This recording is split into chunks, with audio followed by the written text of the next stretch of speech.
Hey there, guys. Welcome to another episode of Behind the Threads. This time we are actually, and I think this is going to work, we are using Substack's RMTP access, which gives you visibility into my studio. The way I'm going to work this out is this is going to be reading Epic Threads. I'm just going to have to download it and clip off the beginning, which is where I'm talking to y'all. So what I think I'm going to do today is a Mike Stone piece on logical fallacies. It'll be the only piece. Mike Stone is quite, shall we say, comprehensive in his approach. As a result, I don't have much to worry about where keeping it lengthy enough is concerned. But let's see here. I need to find out if I can look at, I want to see if I can be able to look at the stuff, because right now I should be able to see your chats.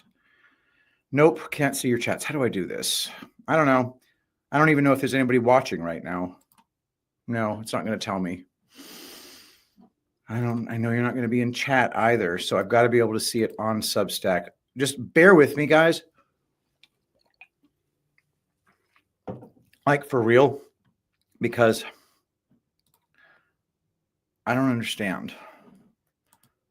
If I go to home, new post, new live video, I want to be able to see the freaking chat. Oh, if I just go to readingepicthreads.substack.com, episode 7. Okay, I'm playing. There appears to be one of you watching, and I have live chat. Okay, so there's just one of you watching right now. I don't actually know who it is. So you do me a big ass favor right now. If you identify yourself so I can at least see who is in the chat and say hi, I'm going to clip this off at the end. So nobody outside of Substack is going to hear me talk to you. It'll just let me know that I have a surefire way to talk to the chat while I'm working in Substack. All right. But now we are in the studio and I'm turning on my lights. Hold for processing.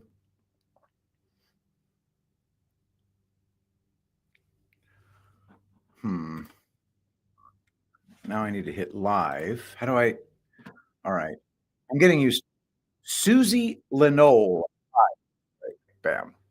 All right, good. I've got Susie Lenole joined. Thank you so much for being here. And now, bam, lights. Okay.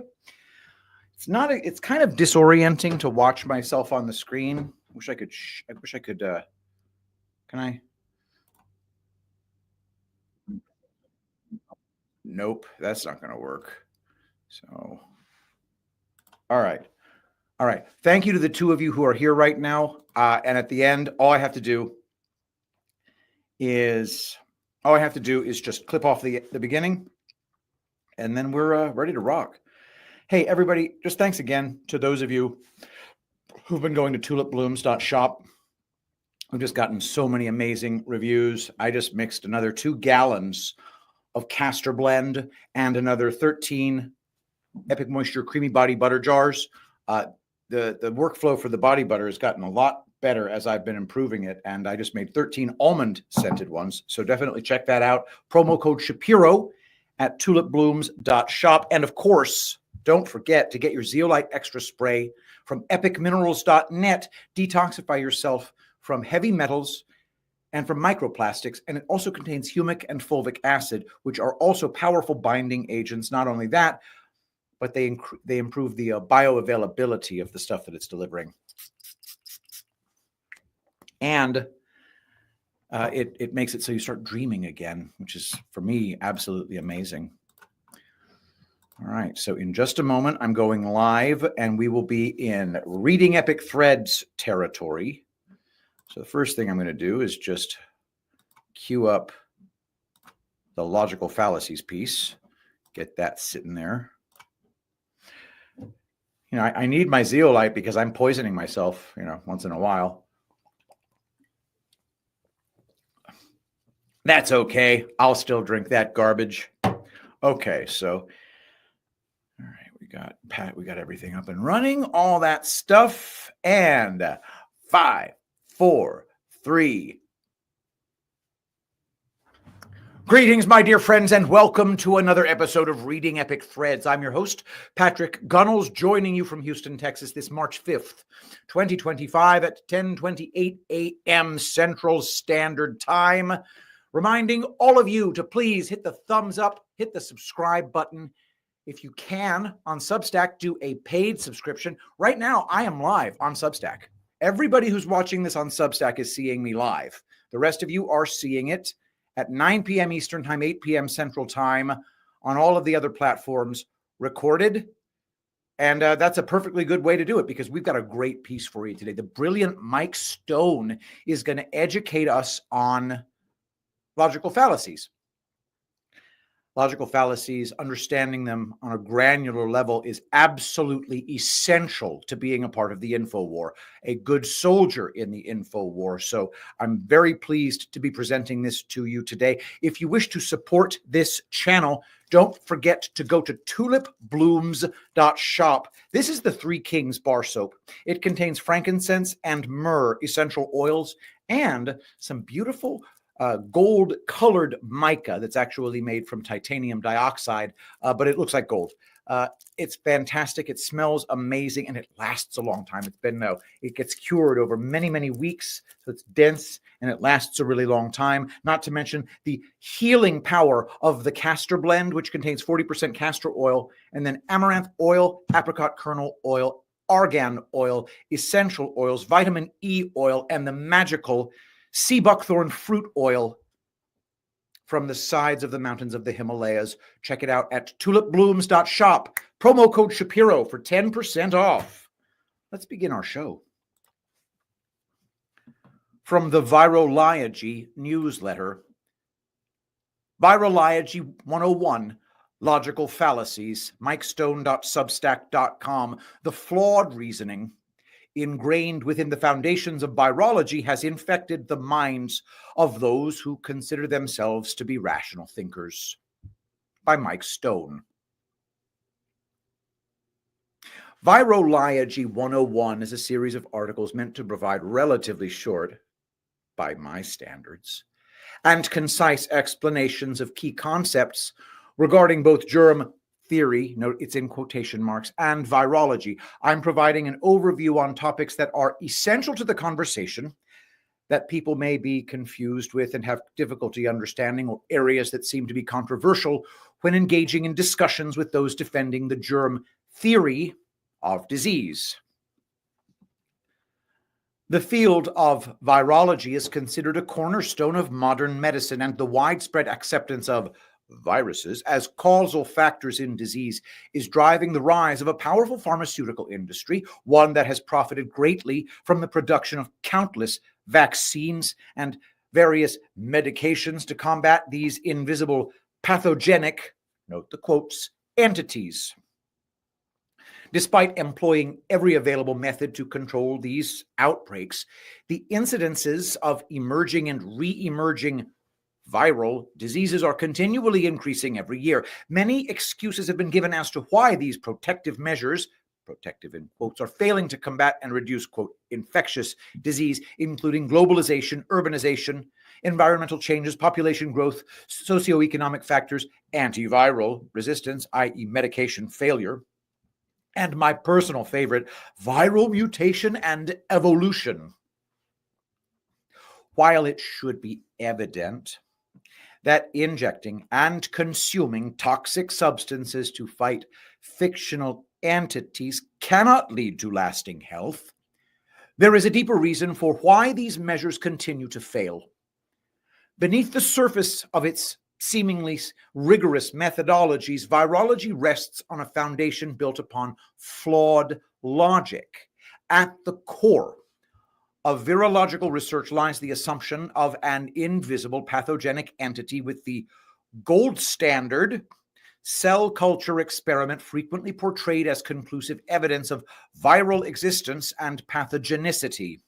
Yet, when one examines the methods closely, this experiment at the very heart of the field is fraught with logical fallacies that permeate deep into the core of virology, namely, begging the question, affirming the consequent, and the false cause fallacy. Interestingly, I have found that when confronting defenders of virology with criticisms of the field's inherently fallacious logic, they often resort to the same flawed reasoning embedded within its foundational experiments. This creates an inadvertent perpetuation of the very fallacies that undermine both the field and their position, resulting in a cynical pattern of flawed reasoning. When the defenders of virology engage in this kind of circular reasoning, they are failing to address the fundamental flaws within the methodology while reinforcing the shaky foundation upon which the entire field rests.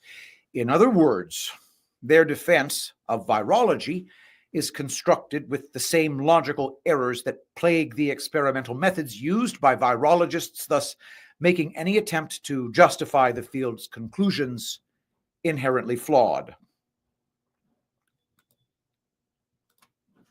Frustratingly, those who defend virology often appear oblivious to their engagement in logically fallacious reasoning. This may stem from an educational system that prioritizes memorization and obedience over critical thinking and logic, or perhaps from a lifetime of indoctrination into a flawed paradigm of disease and healthcare. Whatever the cause, many seem confused about what logical fallacies are and how the flawed reasoning infiltrates their thinking and argumentation. In order to help clear up this confusion, this article will explore the nature of logical fallacies and their relevance to virology. While it is beyond the scope of this article to address every fallacy, the focus will be on the three aforementioned fallacies that are deeply embedded within the very fabric of virology and its methodology, to illustrate how deeply ingrained flawed reasoning can negatively impact those who pride themselves on logical thinking. We will examine a recent example that demonstrates how easily defenders of virology can fall into the logical fallacies inherent within a field built upon such errors. And addressing the chat, Abe Froman, who also may be known as the Sausage King of Chicago, says, chat working? The answer is yes. I am live on Substack, and we are recorded for every other platform. I'd like to say hello to Janice Gist, Joseph Ply, Richard L. Webb, Troy Lewis, and Mike Dalzell. Thank you for being my very, very tight-knit group. What are logical fallacies? Ad hominem, circular reasoning, ad populum, red herring, ad ignorantium. Logical fallacies are common everyday errors in reasoning or judgment. We fall victim to this type of flawed reasoning on a regular basis, and there are many ways that it can occur. These fallacies are illusions of rational thought that can trick both parties into believing a valid point is being made when it is not.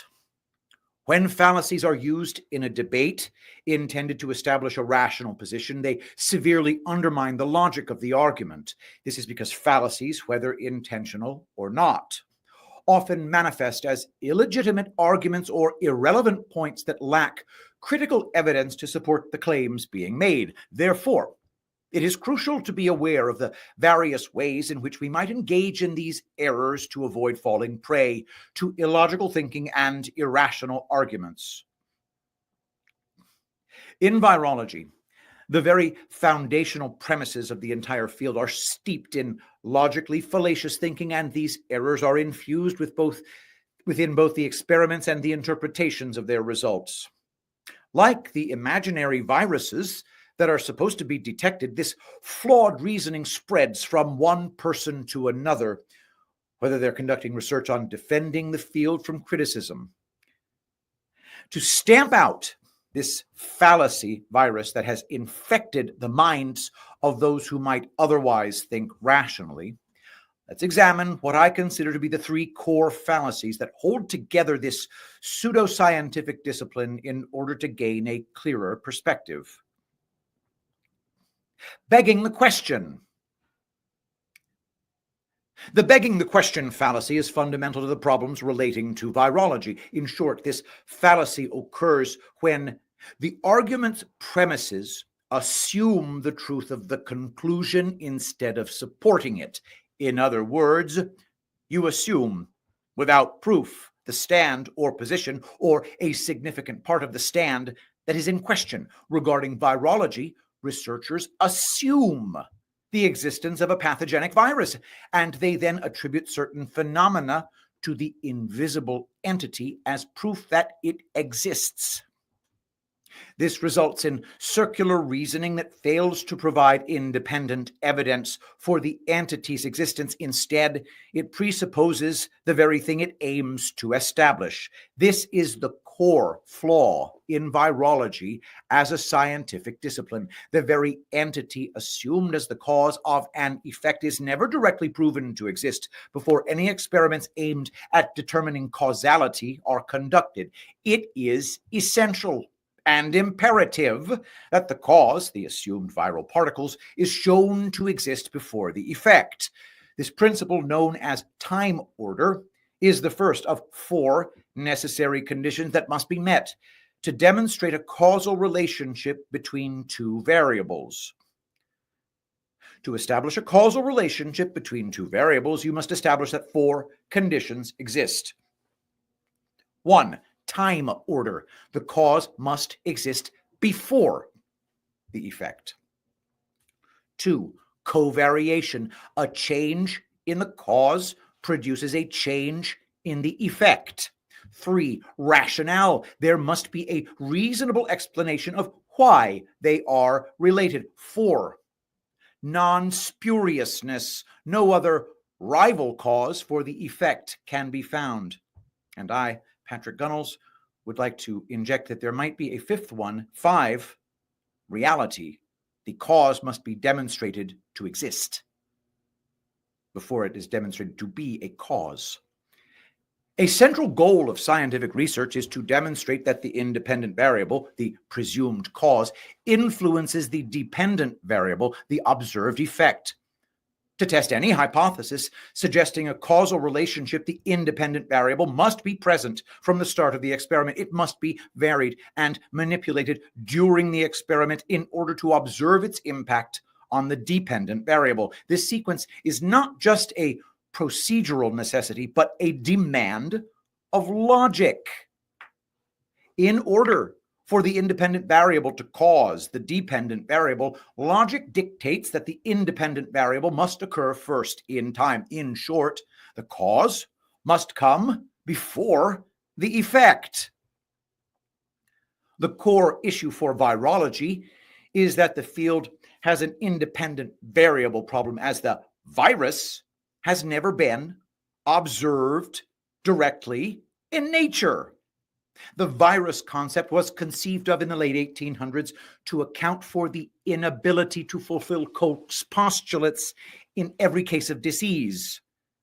Subsequent experiments that assumed the presence of the virus and attributed effects to this unobservable entity began by begging the question of its existence, along with the effects it purportedly causes. In other words, the phenomena created in labs were attributed to the presence of the virus through a fallacious cycle of circular reasoning, one that virologists and virology have yet to break free from. Featured here, John Franklin Ender's virus isolation method. 1. Cell culture: human kidney cells, beef embryo extract, horse serum, penicillin and streptomycin, phenol red, soybean trypsin.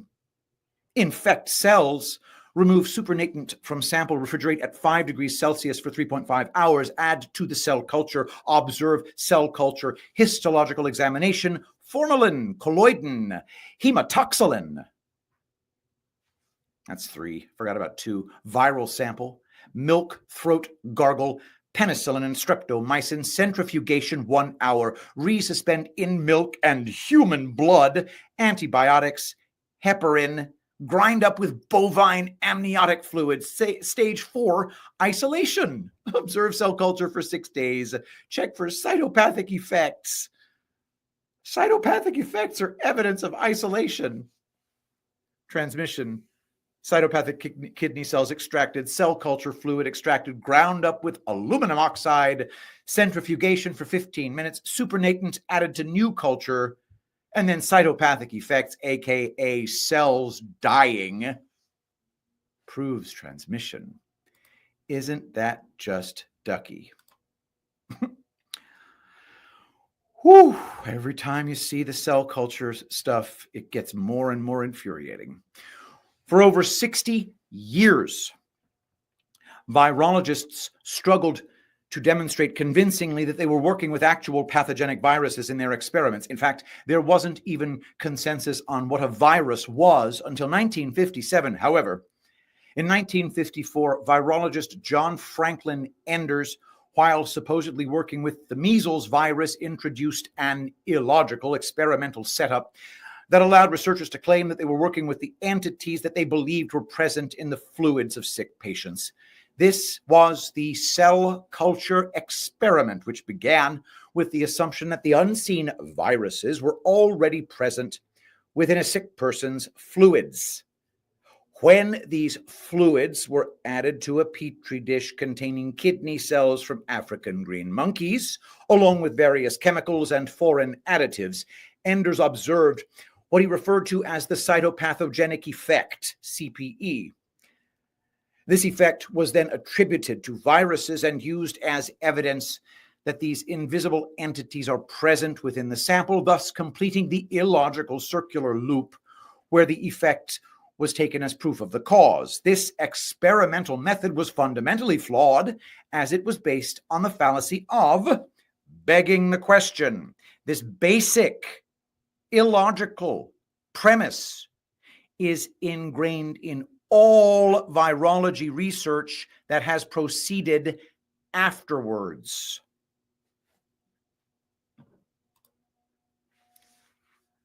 Thanks to NRSE and Trevor Yanda, Indeedy Reedy, and Don Rogers for joining the chat.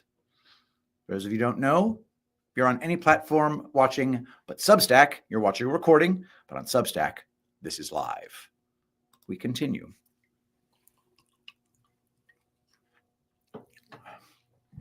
Affirming the consequent.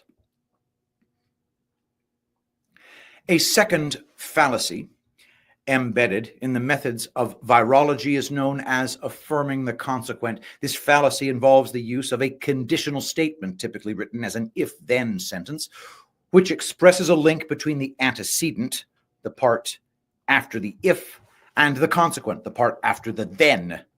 It's important to know that conditional statements do not assert the truth of either the antecedent or the consequent. They claim only that if the antecedent is true, then the consequent must also be true. To commit this fallacy, one would mistakenly claim that the presence of the consequent confirms the truth of the antecedent.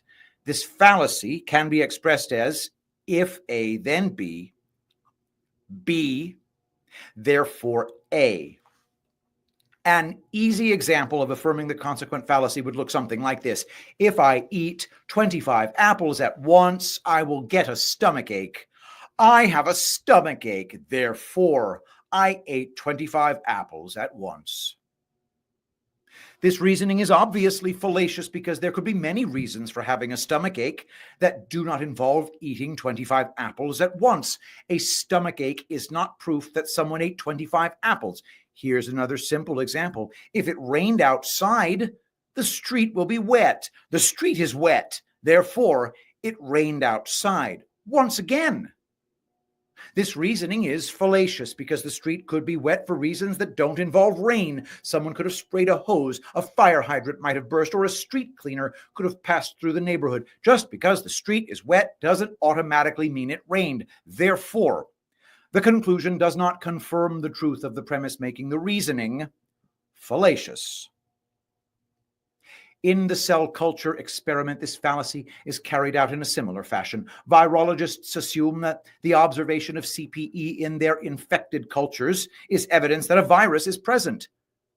If a virus is present in the sample, there will be CPE, cytopathogenic effect, in the culture. There is CPE, therefore there is a virus present in the sample.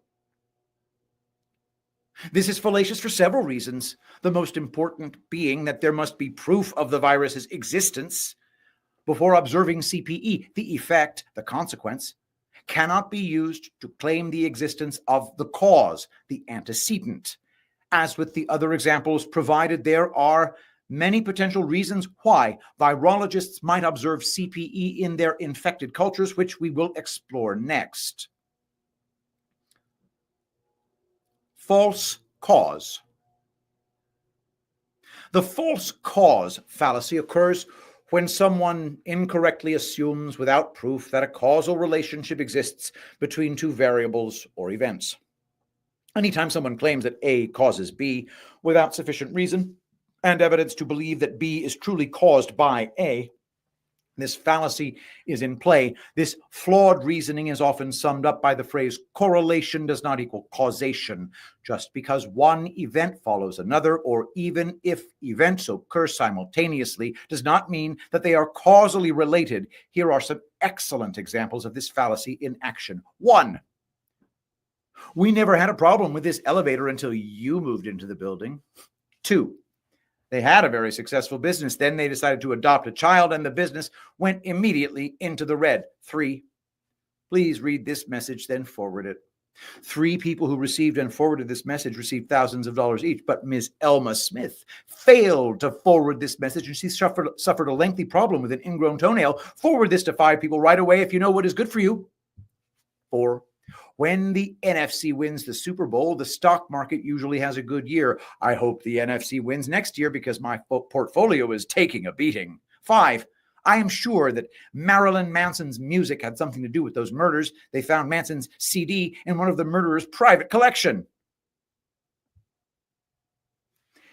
In these cases, people are assuming a connection between two events simply because those events occurred one after the other or closely together in time. This same flawed reasoning is evident in the cell culture experiments performed by virologists. They assume that adding unpurified lung fluid or nasal mucus from a sick patient to a culture of monkey kidney cells followed by the observation of CPE implies that a virus was present in the sample and ultimately caused the CPE. This reasoning ties back to the fallacy of begging the question regarding the existence of the virus in the first place, as well as affirming the consequent by using the effect, CPE, as proof of the supposed cause, the virus. It's a tangled web of circular reasoning with no direct proof of any entity described as a pathogenic virus before any experiments or observations take place. Old Man Enders pictured here. This fallacy was used by John Franklin Enders in his original 1954 paper establishing the cell culture experiment when he assumed that the CPE that occurred in his infected cultures was evidence that he has isolated the cause of the effect in the measles virus. From the foundational paper by John Franklin Enders. B.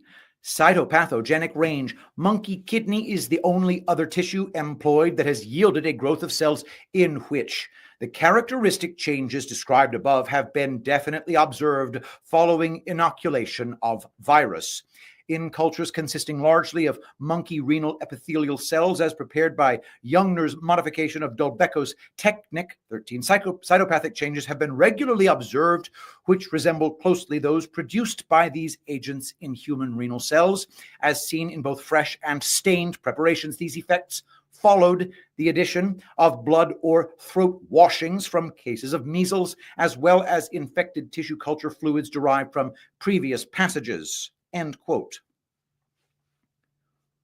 Directly after this passage, Enders conceded to other possible causes of the observed CPE. However, he still maintained that the CPE caused by these other viral agents or unknown factors resembled the CPE that he was already attributing to the measles virus. Quote, monkey kidney cultures may therefore be applied to the study of these agents in the same manner as cultures of human kidney. In so doing, however, it must be borne in mind that Cytopathic effects, which superficially resemble those resulting from infection by the measles agents, may possibly be induced by other viral agents present in the monkey kidney tissue. CF, last paragraph under G, or by unknown factors, end quote. Enders would ultimately conclude that the findings in his paper of the cytopathogenic changes supported his presumption that they are caused by the measles virus. Quote, conclusions. The findings just summarized support the presumption that this group of agents is composed of representatives of the viral species responsible for measles, end quote. Why Enders would initially believe that the cytopathogenic changes observed in tissue and cell cultures were caused by a measles virus is puzzling, especially given his own acknowledgments in a paper titled Cytopathology of Virus Infections, particular reference to tissue culture studies, published the same year as his measles paper. In this work, Enders made some revealing concessions regarding the interpretation of CPE. He explained that CPE can be triggered by many harmful agents, and that on its own, this observation could not be conclusively attributed to viral activity. Despite this, Enders asserted that an observer familiar with the specific CPE patterns attributed to a particular virus might tentatively conclude that a virus is responsible. Quote from a paper the same year. The phenomena mentioned above under Group 1 changes may be evoked by many noxious agents. Accordingly, they cannot alone be considered as necessarily the result of viral activity. To prove this, certain controlled procedures, serial cultivation, prevention of changes by homologous antibody, etc., must be applied. Familiarity, however, with the effects of a specific virus in a given cell system often enables the observer to conclude tentatively that this virus is responsible. End quote. Enders also discussed morphological changes such as inclusion bodies, which were considered characteristic of viral infection. However, he concluded that these changes were not definitive evidence of viral activity, as certain chemicals and unknown factors could also produce such changes. Inclusion bodies were among the earliest changes attributed to viruses and were used as criteria for infection, even though other factors could result in their appearance. Quote, of morphological indices of viral injury, the formation of inclusion bodies, Group 2 above, is the most characteristic, although, again, this process cannot be accepted as conclusive evidence of viral activity since certain chemical as well as other unknown factors may condition its development. Inclusion bodies were the first cytopathic changes to be sought for in vitro, meaning in a test tube, and employed as criteria of infection. As indices of viral multiplication, however, they are less useful than the changes of Group 1 because these structures can be unmistakably demonstrated only in stained preparations, only under a microscope, and stained and messed with a lot. End quote. Enders conceded that cytopathogenic changes observed in the lab are influenced by numerous factors, some known, while others remain undefined.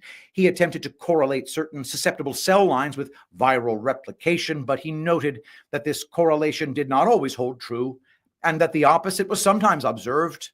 Quote, cytopathogenicity in vitro, in a test tube, is influenced by factors, some of which are known while many remain to be defined.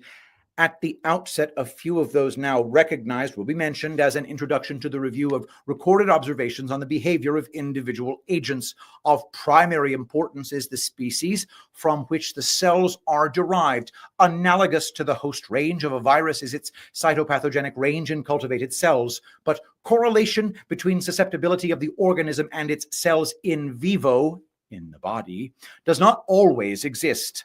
For although this correlation frequently obtains, the tissues of a susceptible species occasionally fail to support viral multiplication, while the converse of this situation also occurs. The converse being viral multiplication happens in a species that is not susceptible, meaning CPE happens when it's not supposed to, and CPE doesn't happen when it is supposed to. That's what he's saying, okay? End quote. Enders tried to argue that certain viruses specifically target certain cell types, but he also admitted that there is no absolute relationship between cytotropism in vivo and in vitro. Quote, cell type is, with certain viruses, a determining factor. Thus, an agent may attack and destroy epithelial cells present in a culture, leaving fibroblasts intact. Experiments with strains consisting of a single cell type have been few, but the results indicate that the cytotropic properties of viruses in vivo may be retained in vitro. Once more, however, there is no absolute relationship between cytotropism in vivo and in vitro. End quote. He further noted that the age of the donor tissue can influence cytopathogenicity. Quote, the age of the donor of tissue may influence cytopathogenicity, just as young animals are frequently more susceptible to infection, so their tissues may be more vulnerable to injury by the virus. Yet again, this correlation is not invariable. Most of the pertinent data indicate that acquired immunity to viral infections is not reflected by an increased cellular resistance, a fact advantageous from the technical point of view, since it eliminates concern over the immunologic status of the donor animal. End quote. Moreover, Enders admitted that the conditions under which the assumed virus has been propagated prior to its study in tissue culture can influence the intensity and degree of CPE. He acknowledged that serial passaging might enhance moderate or weak cytopathogenicity, showing that the researcher's approach can directly influence the observation of CPE. Quote, the intensity and degree of cytopathic injury may vary according to the strain of virus or the conditions under which it has been propagated prior to its study in tissue culture. The investigator should be prepared to encounter such variations in the study of a number of representatives of a viral species. Moderate or weak cytopathogenicity may sometimes be enhanced by serial passage in vitro. End quote. Finally, Enders recognized that environmental factors, both known and unknown, within the culture can also enhance or suppress cytopathogenic activity. He pointed to the composition of the medium, the temperature of incubation, and the period of cultivation of the cells before the addition of any virus as factors that influence CPE. Quote, environmental factors in the culture may tend to enhance or suppress cytopathogenic activity. Of these, many have not yet been defined, but there is evidence that composition of the medium, temperature of incubation, and period of cultivation of the cells before addition of virus may all be determinants. End quote. Thus, it is evident that John Franklin Enders was aware of various factors unrelated to the presence of any virus that could cause the cytopathogenic effect he attributed to the virus.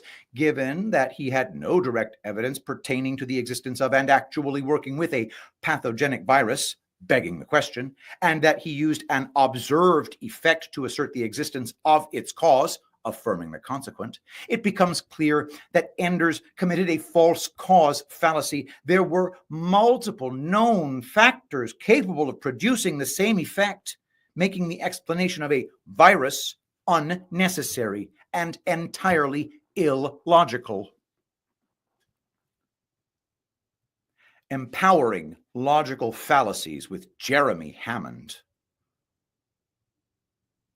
The three fallacies discussed above represent what I consider to be the fundamental logical errors deeply embedded within the foundation of virology. Understanding these fallacies equips you to critically analyze the pseudoscientific literature in related fields like immunology, epidemiology, genomics, and beyond. While there are certainly more fallacies used within these disciplines that contribute to the illogical arguments of their defenders, my aim is to highlight how these core fallacies are employed by those who claim to value rational thought. To indicate this, I am presenting excerpts from a recent exchange with health freedom activist Jeremy Hammond, who seemingly takes pride in his logical reasoning. For those who may be unfamiliar, Jeremy considers himself a truly independent journalist and an author who exposes dangerous state propaganda serving to manufacture consent for criminal government policies. He has become a voice in the anti-vaccine crowd and has produced many articles about the dangers involved in this practice. Robert Kennedy Jr., the supposed anti-vaccine candidate for president of the United States, this article was a while ago, has stated that Jeremy Hammond is a brilliant and accomplished journalist. In conversation, Jeremy regularly calls out those whom he thinks are engaging in logically fallacious reasoning, and he openly challenges anyone to find logical fallacies in his writings. A tweet from Jeremy Hammond: "You have never identified any logical fallacies in my writings on the topic of the existence of viruses. You have instead produced strawman arguments." August 11th, 2024.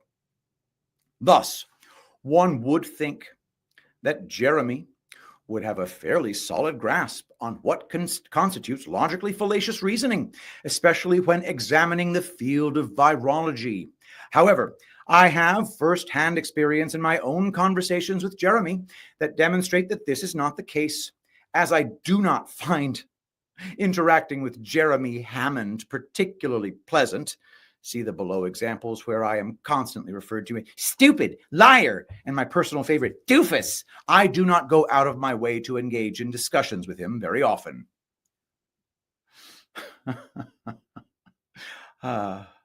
These are fun. I'm not going to read all of these. They're so terrible, man. I'll read the big one. "I was precise with my wording and said evidence for, not proof of, specifically because I was not claiming such an observation from a cell culture experiment by itself is sufficient evidence to conclude a virus is present in the inoculant, doofus." Of course, what I actually said matters, doofus. It matters that I didn't actually draw the conclusion you insist on falsely attributing to me. It is absurd for you to insist that you understand my position better than I do, you doofus. All right. Doofus. All right. However, after Jeremy participated in a recent interview on the Beyond Terrain podcast, where he claimed that he had, quote, addressed false claims made by people who argue that viruses do not exist, I couldn't help but point out his logically fallacious reasoning, especially when he graciously challenged us to do so. July 26th, I'm assuming 2024. "Neither you nor this Jamie character have identified even a single factual or logical error in anything I said in the interview." Mike responds, "If you truly understood begging the question and affirming the consequent, you'd realize how you regularly use both of these fallacies." And he responds, "Nonsense!" What followed has been a prolonged exchange marked by numerous fallacious responses on Jeremy's part. While I won't delve into every detail, as this has unfolded across too many threads to recount in its entirety, a few could be found here and here, links in the article, Jeremy's persistent confusion and his refusal to acknowledge his flawed reasoning provides a valuable case study. It will show how the flawed reasoning inherent within the field of virology was transferred into someone who presents himself as a logical thinker. This is an excellent example of how the inherent fallacies within the foundation of virology lead its defenders into illogical arguments. Now, just a little primer, guys. Independent variable versus dependent variable. One is the cause, the other is the effect. You manipulate the independent variable to produce a change in the measured dependent variable. That is how scientific method works. My first attempt to point out Jeremy's fallacious reasoning was by highlighting his error in identifying the proper independent variable, which is the cause, in a proposed cause and effect relationship in the cell culture experiment, setting aside the fact that the cell culture experiment is pseudoscientific and does not test any hypothesis derived from an observed natural phenomenon in accordance with the scientific method. If it were legitimate, the independent variable would need to be the specific viral particles assumed to cause the dependent variable, the cytopathogenic effect, CPE. Jeremy has consistently misunderstood this point, repeatedly asserting that the unpurified inoculant containing more than just the assumed virus, a fact he previously acknowledged by noting that particles of the same dimension may remain, is the independent variable in the experiment. From Jeremy Hammond.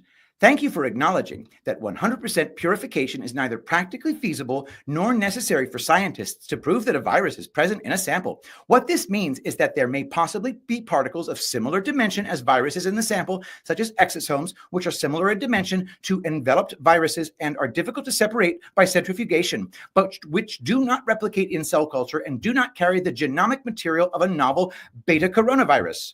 In fact, exosomes can be utilized by viruses to gain transport and entry into other cells. I discussed that here. End quote. Why doesn't Jeremy know exactly what's contained within the sample? Because virologists do not verify whether the assumed viral particles actually exist in the fluids of a sick patient before any experimentation begins. Instead, the presence of these quote-unquote viral particles is assumed from the start and is then confirmed based on the observation of CPE at the end of the experiment. This is why Jeremy claims that the purpose of the cell culture experiment is to find out whether viruses are present within a sample. July 26th on Twitter. Mike Stone. I take it from your article that you believe the independent variable is the mixed sample where a quote-unquote virus is assumed to be present without any confirmation that the assumed viral particles are present prior to the experiment taking place, correct? Jeremy Hammond responds, no, your question contains a false premise. Scientists do not assume a virus is present in the sample. The whole purpose of the experiment is to determine whether or not that is so. Seriously? He doesn't see it. Or maybe he does. I don't know. Dawn Billy, Kevin Victor Davich, Catherine Brown, Michelle Helsell. Thank you, everybody, for being here. Let me know in the chat, do you see the just blatant abuse of logic by Jeremy Hammond? Remember that to meet the time order condition, the crucial first step in establishing a cause and effect relationship, the cause, the assumed viral particles, must exist before the experiment begins. Their presence cannot be determined as a result of the experiment itself. Therefore, when Jeremy claims that the entire purpose of the cell culture experiment is to determine whether a virus is present in the sample, he is implicitly engaging in all three core fallacies. First, he begs the question by assuming, despite his denial, that there could be a pathogenic virus existing within the sample from the outset. The experiment assumes the existence of the virus to prove its presence. The argument is circular in that it is assuming what it is trying to prove. 2. Next, he affirms the consequent by implying that the observation of a cytopathogenic effect, which is what the experiment is looking for, aka cells withering and dying, serves as evidence for the presence of the virus. There is the built-in assumption that because the cell culture shows CPE, a virus must be present. This reasoning assumes a single cause for the observed effect, ignoring other potential explanations. If A, then B. B, therefore A. If there is a virus present, there will be a cytopathogenic effect. There is a cytopathogenic effect, therefore a virus is present. 3. Finally, he commits a false cause fallacy by implying that the experimental effect is due to the presence of a virus, despite the fact that there are numerous potential causes of CPE that do not require the involvement of an unproven viral cause. This mistakenly identifies a cause based solely on correlation without properly establishing causality. False cause. Of course, Jeremy did not seem to understand his fallacious reasoning, and he denied that he had engaged in any such fallacies. Mike Stone on Twitter. Thank you for admitting that the pseudoscientific cell culture experiment does not begin with having identified the independent variable prior to the experiment taking place. Jeremy R. Hammond, this statement of yours makes absolutely no sense. It reeks of desperation on your part. Mike responds, your response reeks of you not understanding the scientific method. Your independent variable must be available from the start in order to be varied and manipulated during experimentation. It cannot be a creation of the experiment. Jeremy Hammond, you're still making no sense. The viral inoculant is not a creation of the experiment. Mike, you are engaging in your logically fallacious reasoning again. You said that the experiment is to identify if there is a virus in the sample. No independent variable identified prior to the experiment, begging the question and affirming the consequent. Jeremy Hammond, you're making no sense. The independent variable is the inoculant. You have not identified any fallacies in anything I've said. The inoculant is not the presumed cause of the CPE. It is supposed to be specific virus particles. You have the wrong independent variable. If there was any doubt as to what Jeremy was implying with his statement on the purpose of the cell culture experiment and the fallacies present within, his next response effectively removed that doubt. Jeremy Hammond, go ahead and explain to us what else in the inoculant always and ever causes the cytopathic effects observed in the inoculated cultures and not in the uninoculated controls in so many published papers. You cannot. Why not? For the obvious reason. While defending his claim that he did not implicitly commit these fallacies, Jeremy once again committed all three by assuming a viral cause and attributing the cytopathogenic effect to it in order to claim the existence of the virus itself, by implying that because CPE is observed in the inoculated cultures and not in the uninoculated controls, the virus must be present. He effectively ignored alternative explanations for the phenomenon. His response jumped to the conclusion that the virus is always and ever the cause of the CPE simply because the CPE occurs after the introduction of the inoculant. This fails to establish a direct causal relationship and disregards other potential factors that could cause the observed effects. Not only did Jeremy commit the core fallacies in question, but he also reinforced his flawed reasoning by demanding an explanation for what else could cause the observed CPE, thereby engaging in a burden of proof reversal fallacy. By asserting that it's impossible to do so while implying that the virus is the only possible cause, he doubled down on his logical errors.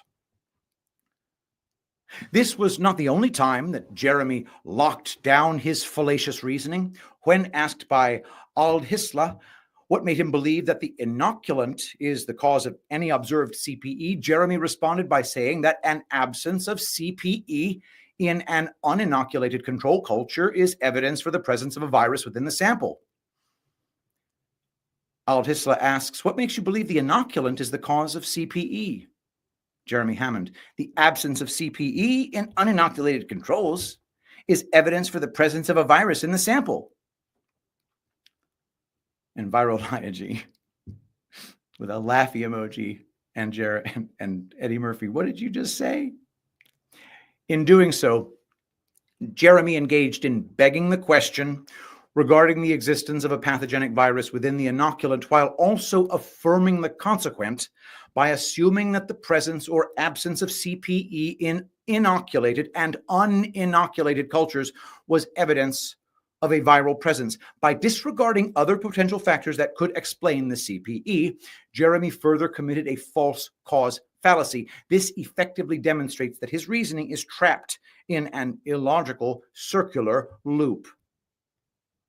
Despite pointing out the core fallacies in his reasoning, Jeremy insisted that I had merely claimed he committed such fallacies without providing specific examples. Jeremy Hammond, you still seem not to comprehend the distinction between claiming I have made a logical error and actually demonstrating it. You have only done the former, but not the latter, and the fact that you aren't even attempting to identify a specific example says everything. To address this claim, I provided Jeremy with a direct passage from an article he wrote in response to my article discussing our previous conversation. In the passage, Jeremy clearly stated that if a virus is the cause of a patient's illness, then a sample from the patient should produce CPE when inoculated into a cell culture as compared to an uninoculated culture. From the article, if a virus is the cause of a patient's illness, then scientists should be able to extract a sample from the patient, purify that sample by centrifugation to separate viral particles from most of the rest of what's in the sample, inoculate cell cultures with the resulting supernatant, and observe cytopathic effects and viral replication in inoculated cultures compared to uninoculated controls. They do. Jeremy's if-then statement is a textbook example of the affirming the consequent fallacy. He also begs the question by assuming a pathogenic virus exists within the patient's sample and then attributing an observed effect to this unproven entity. Additionally, he commits a false cause fallacy by ignoring other known factors that can lead to CPE. There is no need to jump to a conclusion of a viral cause when other plausible explanations have not been ruled out. Unsurprisingly, when faced with the fallacious reasoning displayed in his article, Jeremy did not own his logical errors. Tweet, "No, I have not employed such logical fallacies, and I certainly didn't do so there." As he was having difficulty understanding his fallacious reasoning, I provided Jeremy with a detailed explanation as to how he engaged in the core fallacies. Mike Stone on Twitter, August 3rd. 1. You assume the presence of CPE in the cell culture conclusively indicates a viral cause, which is an example of the affirming the consequent fallacy. If a virus is present, there will be CPE. There is CPE, therefore a virus is present. 2. You assume that the CPE observed is specifically caused by a virus. However, CPE is non-specific and can be caused by various factors such as toxins, bacteria, fungi, chemical contaminants, stress, etc. 3. This also begs the question, as you assume that the presence of the CPE and viral replication is definitive proof of the existence of a pathogenic virus within the sample. This is circular reasoning, as you claim the phenomenon as evidence of the virus from the outset. This was once again met with denial on Jeremy's part. You have yet to identify any factual or logical errors in anything I've ever written about the topic. Incorrect. I clearly outlined your logical fallacies, and the only response you have is this. Nuh-uh. False. You never identified any logical fallacies on my part. I did. You are too intellectually dishonest to admit to it. It became very apparent to me that Jeremy would not acknowledge the core fallacies ingrained in the cell culture experiment or his continued reliance on this flawed reasoning to defend virology. Unable to provide any logical counter-arguments to my explanations of his frequent use of flawed logic, Jeremy tried a different tactic. He began accusing me of committing a straw man fallacy by misrepresenting his position. Initially, he attempted to argue that he never concluded that the presence or absence of CPE indicates a viral presence in the sample, even though he had clearly made that claim. And I've explained to you already that my statement did not employ the reasoning you falsely attribute to me. I did not draw the highlighted conclusion you falsely claim I did. You are arguing against a straw man, which is a logical fallacy on your part.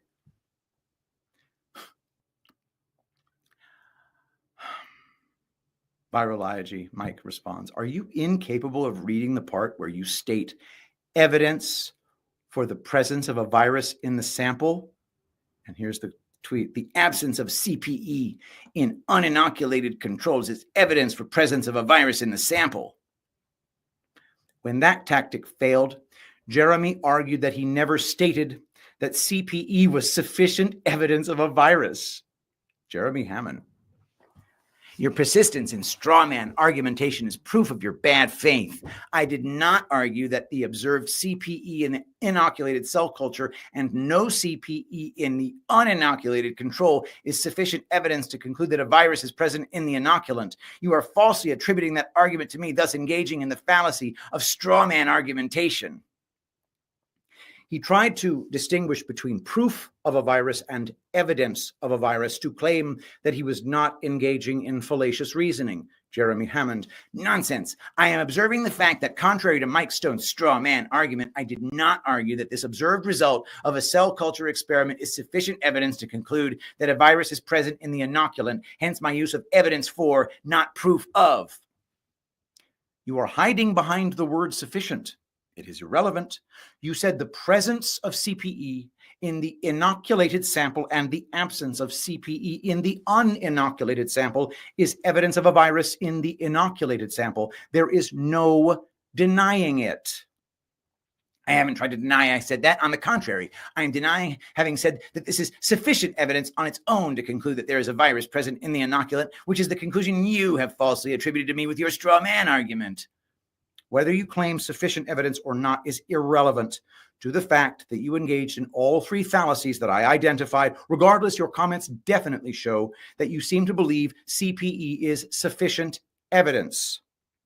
Engaging in the fallacious reasoning does not depend upon whether you claim evidence for or proof of. This is an irrelevant point you are making that does not absolve you of engaging in begging the question, affirming the consequent, and false cause fallacies. Ridiculous nonsense. Of course it is relevant, since the distinction means I never drew the conclusion you are falsely attributing to me. You absolutely drew the conclusion that CPE equals virus, as you are using the presence of CPE to claim that a virus is present in the sample and was the cause of observed CPE in inoculated versus uninoculated cultures. How many times do I have to correct your mischaracterization of my argument? I said evidence for, not proof of. The cell culture experiment, along with other evidence, proves the existence of viruses. The other evidence is irrelevant to the discussion over the logical fallacies that are ingrained within the pseudoscientific cell culture experiment. That is what we are discussing. It all begins there. The other evidence is absolutely irrelevant for the reason that I've already given. It is not relevant to the discussion we are engaged in over cell culture, and the same fallacies apply to them as well. Regardless, I wrote out a detailed response for you once again so that you can learn.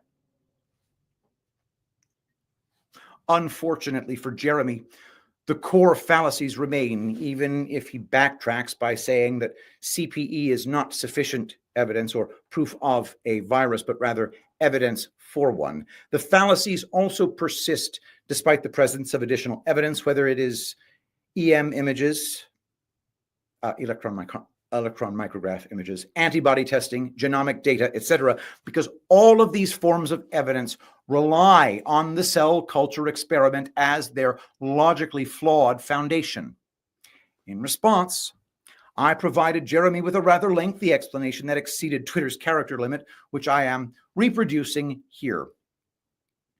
Quote, whether you say evidence for or proof of, the begging the question fallacy remains because you are still assuming the existence of the virus and that it is the cause of the CPE.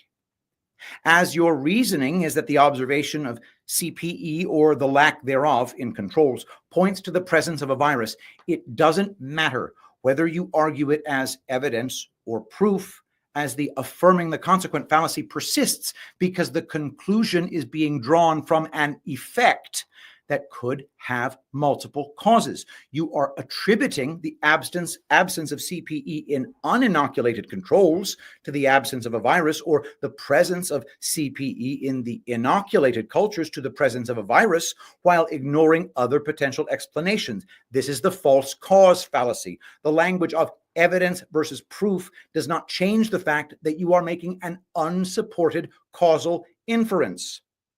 The distinction between evidence for and proof of is irrelevant to our discussion about the logical fallacies inherent within the cell culture experiment. The errors in reasoning that we have discussed, i.e., begging the question, affirming the consequent, and false cause, exist regardless of whether you call it evidence or proof. This discussion is specifically about these fallacies in the context of the cell culture experiment itself, which you claim supports the existence of viruses. Other evidence is outside the scope of this argument.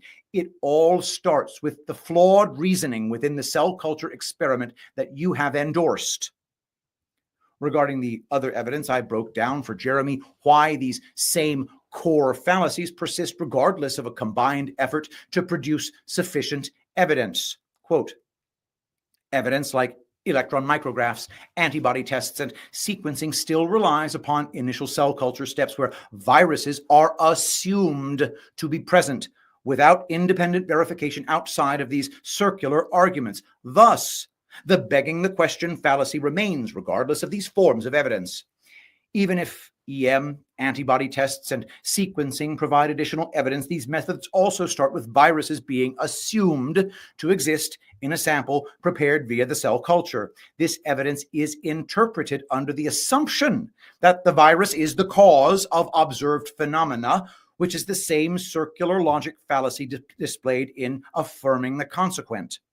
The presence of other evidence, such as electron micrograph or genomic data, does not necessarily rule out other potential causes of CPE. Each method still depends upon the assumption that the virus, which is claimed to be isolated and amplified via the cell culture, is the sole cause of these effects. Thus, the false cause fallacy remains despite your use of other evidence.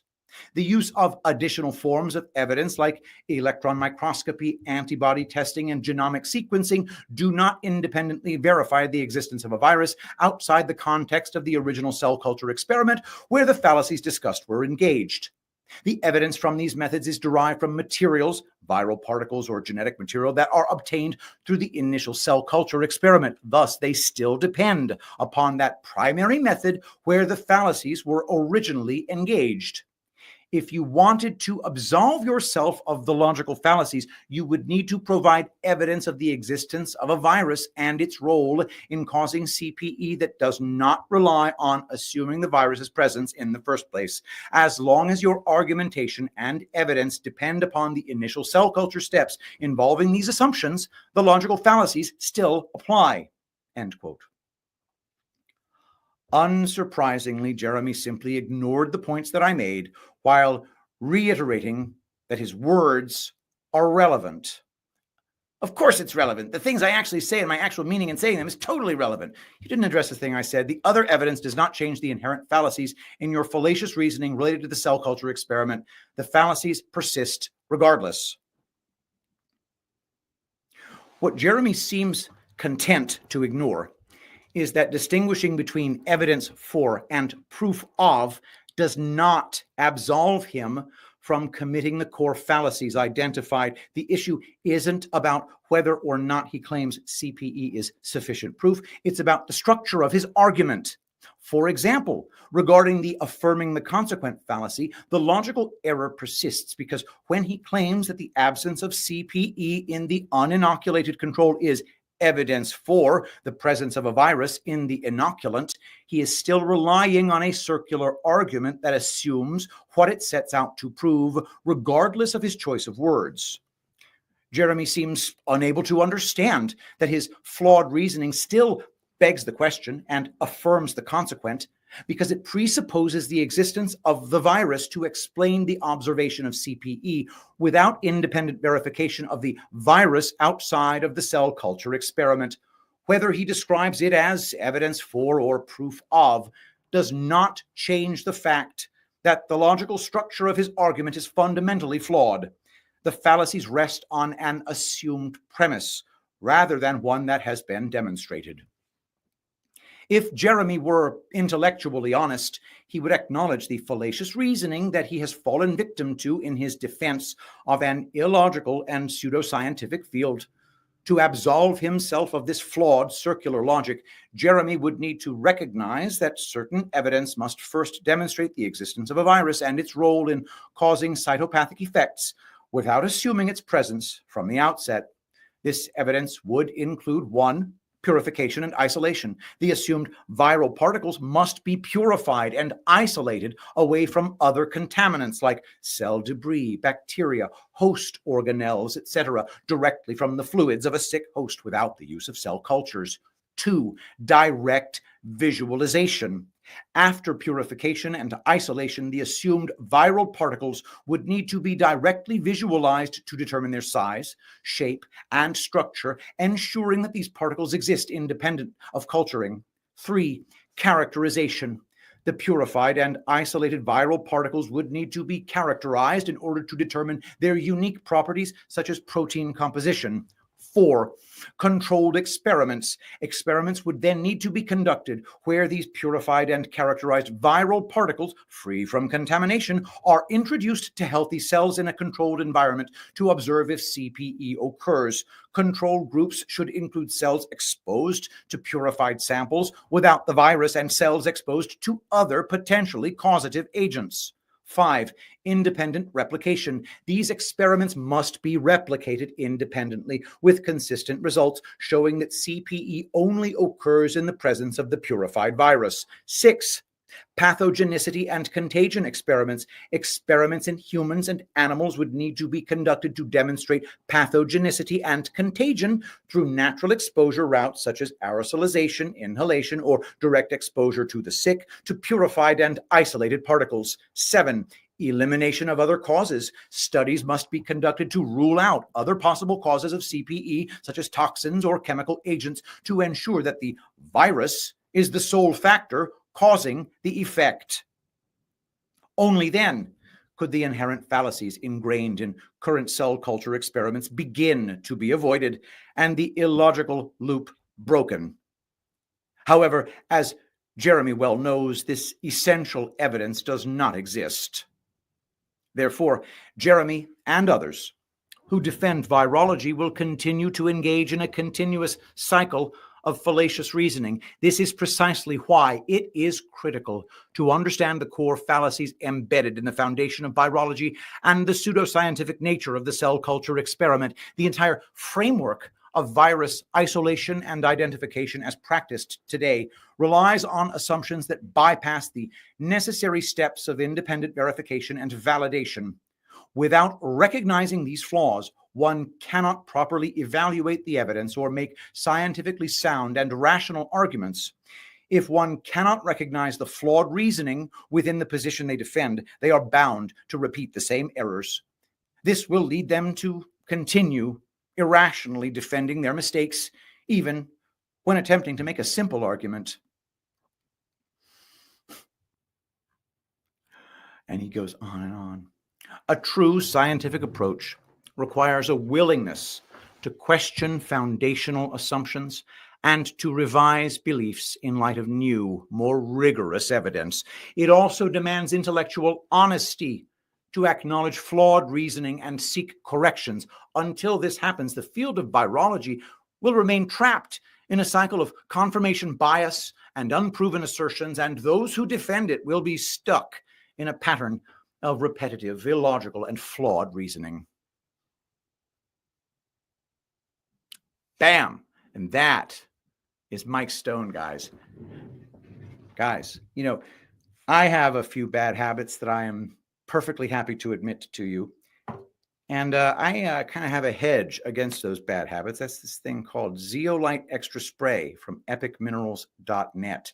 It's a combo pack of nano-sized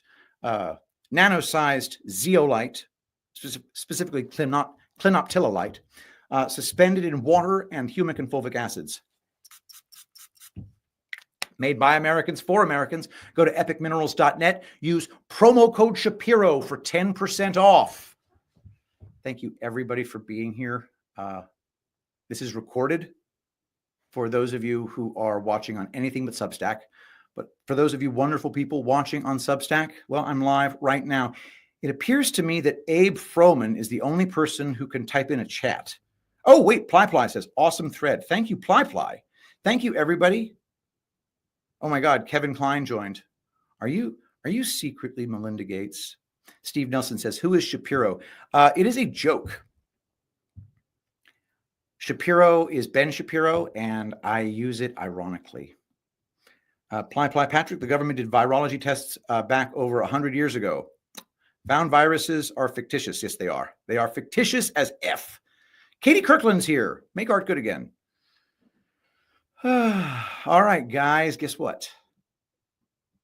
Show's over. Thank you, everybody, for being here. Also, don't forget to go to casterblend.com. Check out that website. Let me know what you think. Any improvements to that, I would be delighted to hear from you.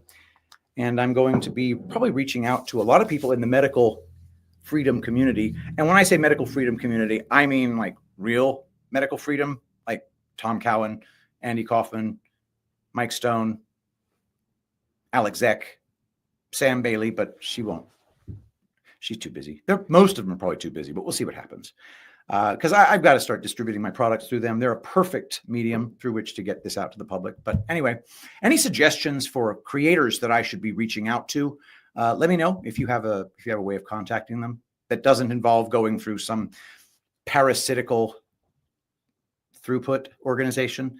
I don't do that anymore. I don't like it. They just jack up the rates to crazy heights. But anyway, that's our show for today. Share it if you can. Subscribe on Substack if you can. Do a paid subscription on Substack if you can do that. I really enjoy that. It's one of my favorite things. But follow on Rumble.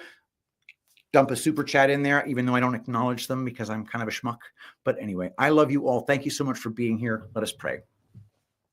Saint Michael the Archangel, defend us in battle. Be our protection against the wickedness and snares of the devil.